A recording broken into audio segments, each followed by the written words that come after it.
Muchísimas gracias. Muchísimas gracias, presidenta, y muchas gracias por la comparecencia, señora ministra, aunque, bueno, es una comparecencia que desde julio, en que se celebraron las elecciones y el Gobierno ha estado en funciones, es la primera que se produce. O sea, se han pasado ustedes prácticamente un año sin comparecer ni dar ni una explicación sobre su gestión. Y sobre su gestión, su comparecencia deja mucho que desear, porque talmente parece que hubiese tomado usted el cargo por primera vez en la historia. Nos habla usted de planes a futuro, de planes ambiciosísimos a futuro, pero no nos habla de lo infructuosos que algunos de esos planes han sido en el pasado.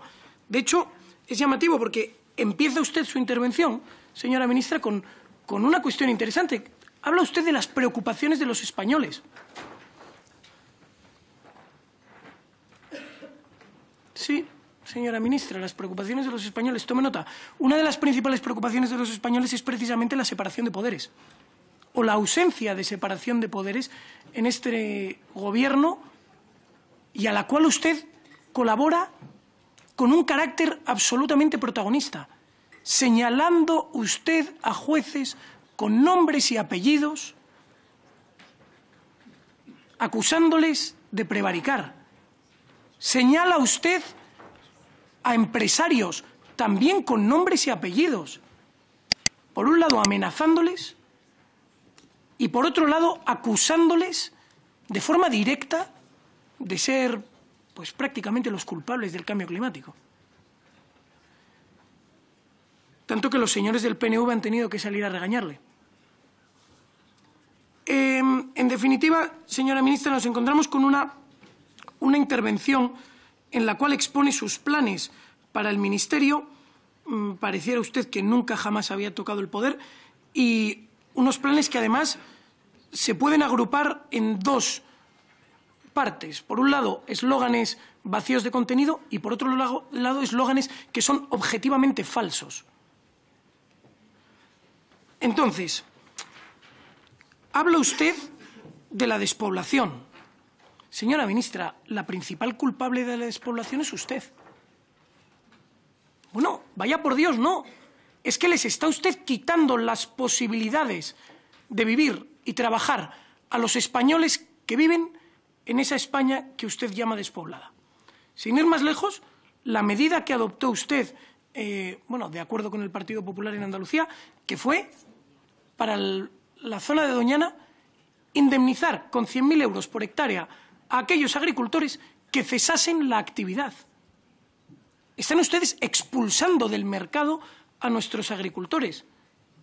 Siguen ustedes, en general, con una PAC en la cual sí que han influido mucho en Europa, que básicamente establece una serie de normas absurdas para nuestros agricultores que prácticamente les expulsa del mercado. Con la otra mano, estimulan ustedes subvenciones para la agricultura intensiva en Marruecos. Se ve que en Marruecos no hay problemas de agua. Se ve que el agua de Marruecos es diferente a la de España. Se ve que si en Marruecos se colabora en la desertificación, a España no le afecta. Parece ser. En fin, colaboran ustedes para subvencionar en Marruecos, entre otras, la instalación de plantas de cultivo del olivo en intensivo, y acto seguido colaboran también en la importación del producto elaborado y cultivado en Marruecos en competencia directa con los agricultores españoles. En definitiva, señora ministra, se rasga usted las vestiduras por la despoblación cuando es usted quien está expulsando a nuestros agricultores del campo, o no expulsándoles, bien, haciéndoles la vida tan difícil que terminan yéndose ellos solos. Y todo lo justifica en un solo motivo, que es el cambio climático. Para usted es el axioma. Y luego lo relaciona directamente con la actividad de los agricultores, de la industria, como si agricultores, industria, fuesen directamente los culpables de su axioma. Es decir, usted quiere expulsar a los agricultores, quiere cerrar la industria, supuestamente para frenar el cambio climático. Y dice usted, no, las personas mayores que fallecieron el año pasado por el cambio climático, claro, nuestros agricultores tienen que dejar de cultivar porque así conseguirían que personas dejasen de fallecer por golpes de calor? Señora ministra, ¿de verdad usted está señalando a nuestra industria, a nuestros transportistas o a nuestros agricultores de provocar la muerte de personas por golpes de calor? Esta es una parte de los eslóganes que son objetivamente erróneos. Dice usted, debemos hacer más. Bueno, cuando usted dice debemos hacer más, los españoles tienen que entendernos. Les está diciendo debéis hacer más. Porque según usted, ministra, quien tiene que hacer todo el esfuerzo es básicamente el españolito de a pie. Ese es el que va a comprar sus productos más caros, ese es el que va a tener que cerrar su explotación agrícola, ese es el que va a dejar de tener acceso al agua, ese es el que va a dejar de poder faenar en las aguas españolas porque usted va a autorizar la instalación de parques de aerogeneración marítima. Y dice, hemos activado una agenda con los fondos europeos. Bueno, fondos europeos que no han sido capaces ustedes de ejecutar. Tanto es así que la propia Comisión Europea, de la que usted tanto tira como argumento de autoridad, nos ha afeado la falta de ejecución de fondos europeos. Y viene usted y nos cuenta que, bueno, que lo que han ustedes acordado en Dubái, en la COP23, es una agenda climática fundamental. Señora ministra, que Dubái es uno de los países que más CO2 emite per cápita del mundo. Desde luego, infinitamente más que España. Entonces, si alguien se tiene que apretar el cinturón con las emisiones, no son los agricultores españoles. Es más bien aquellos con quienes usted viaja a Dubái. Aquellos que viajan en sus aviones, emitiendo CO2 por todo el mundo para reunirse durante 3 días en un país que es de los que más CO2 emite, para decidir que nuestros agricultores, con sus regadíos, son antiecológicos. Para decidir que Alcoa, en Asturias o en La Coruña, es antiecológica, que la central de Aspontes es antiecológica, que centrales como las de Soto la Barca o Lada en Asturias tienen que cerrar porque esas son fatales. Sin embargo, ustedes en Dubái, lo dicho, viajando todos a todo tren, ustedes no. Ustedes son los que de verdad son ecológicos. Y nos habla también de los incendios. Señora ministra, la principal causa de los incendios es que su ministerio ha prohibido a una buena parte de la ganadería rural limpiar los montes, como tradicionalmente se hacía. Si los montes hoy en día están anegados de maleza, es precisamente por la infinidad de trabas burocráticas y sanciones que ustedes les han impuesto a nuestros agricultores y ganaderos. Entonces, si usted quiere combatir esto, por favor, permita que quienes de verdad cuidan del monte continúen haciéndolo y no siga haciéndoles la vida imposible, que es lo que más o menos se están dedicando ustedes a hacer. Porque sí, cuando usted habla del agua y los problemas del agua, que son ciertos, pero lo cierto es que su única medida es prohibir a los agricultores acceder al agua.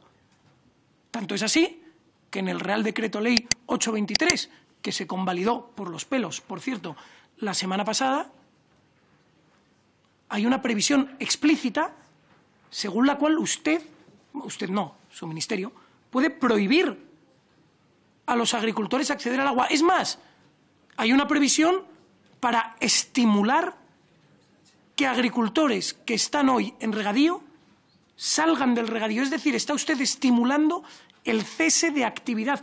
Esa es su medida para evitar la escasez de agua. Y sigue usted hablando, respecto a la escasez del agua, de la restauración de nuestros ríos. La restauración, para que todos nos entiendan, no es más que eliminar presas y azudes que en nuestros ríos servían para almacenar agua. Es decir, que en tiempos de escasez su propuesta es eliminar los almacenes, que es todo lo contrario de lo que siempre se nos enseñó. En tiempos de escasez, almacena, ahorra, todo lo que puedas. Y sigue usted hablando eso de las medidas contra la sequía y nos dice que, bueno, que el año 23 ha sido el peor año. Bueno, En el año 23 cayeron en España 56 litros por metro cuadrado, 560 litros por metro cuadrado. En el año 22 cayeron 536, es menos. Y en el 17, 474, es menos. Y en el 15, 500, que es menos también.